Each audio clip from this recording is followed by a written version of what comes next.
30 years ago or so, British arborist Thomas Pakenham had an unlikely bestseller with Meetings with Remarkable Trees, a lavish, photographically illustrated doorstop that, for a time, seemed to adorn at least every other coffee table in sight. The book, A Valentine to the Largest and Most Enduring Plants on Our Planet, eschewed standard botanical theory, instead dividing the world's trees into 5 more fanciful categories: natives, travelers, shrines, fantasies, survivors. Perhaps Hungarian director Ildikó Enyedi had a copy.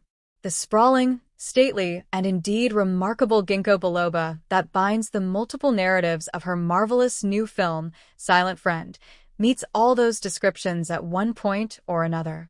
Strange, enrapturing, simultaneously vast and minute, Enyedi's latest spends a lot of time considering how we perceive our surrounding flora, but just as much on how it perceives us, which is where it starts to get a bit special, and even a bit sexy.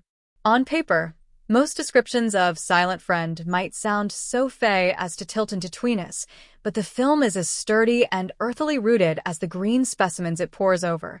It simply looks at them more closely and curiously than most of us do in our daily lives, and centers 3 characters who likewise learn to adjust their gaze and their internal rhythm to the more patient pace of plant life.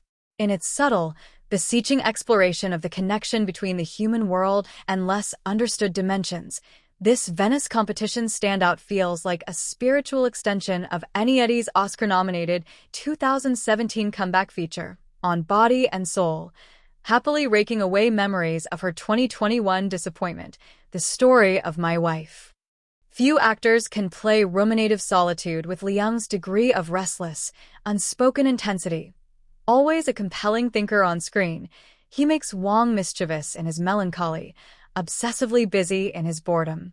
In his daily time-killing, he happens upon the videos of French scientist Alice Savage, Léa Seydoux, returning from The Story of My Wife, whose theories on the subject of plant communication intrigue him. The plant world, she says, is far more interactive with ours than we mostly choose to believe. We just never slow down enough to notice the dialogue. When better to do so than in a global lockdown.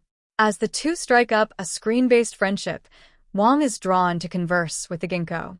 Digital sensors get a rise out of its car-wide trunk. So does the tree sperm Savage mails him for the lone, mateless specimen. In 2 other timelines, meanwhile, Marburg's mighty ginkgo bears witness as humans find their inner plant whisperer.